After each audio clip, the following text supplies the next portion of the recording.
How's everybody doing? My name is Mike, and I got Miss April with us today. Now, we're going to talk a little bit about fear. So right now, if you can see Miss April, you can see she's shaking. So she is a fearful dog. So it's very important to recognize that. And the way we treat her is actually different than a dog who is confident.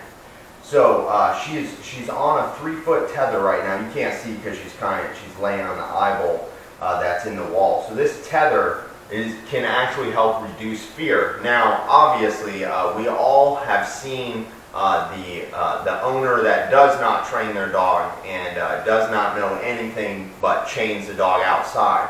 That is not the same as a tether. Okay, the tether we use inside is used as a training tool. So this is going to help the dog. It's going to block the dog's flight response. So this dog in its home, I would never have been able to get this close to her. She would just simply run away. And if the dog's allowed to physically run away like that, that's always going to be an option for her. And she's never going to mentally be able to get out of that state of mind if she is allowed to constantly do that. So the tether helps him lay in one spot. As you can see right now, instead of her running away from me, she now just lays there. She's only been in my home for about 3 days. So now she will just lay in one spot rather than run away. So it's going to take time for her not to shake like that. That will subside. I think she's over 3 years old, so she's been practicing these behaviors for a long time. So just when I'm walking by her, since she's fearful, she'll move. So if I go this way, she's going to want to go that way. She's always looking to get away from the situation. So the tether helps when I'm walking by her. I can walk by without her running into the other room.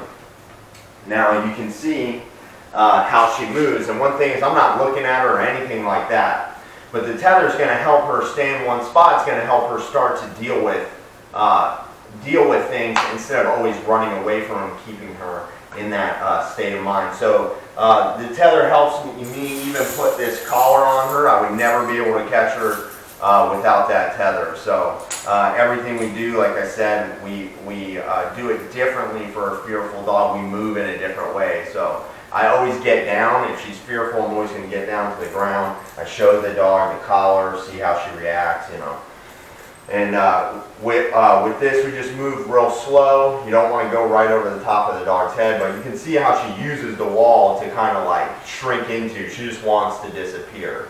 Of course, she can't disappear, and she's got to put the collar on. So we want it to go as smoothly as possible. We don't want her to fight it. I just wedge it between her, and we go real slow. You see how I'm moving even real slow, even though it's on her neck? I still want to move real slow and gentle. You don't want to put it on the dog and just snap, snap, clip, clip, clip, clip. You don't want to move real fast.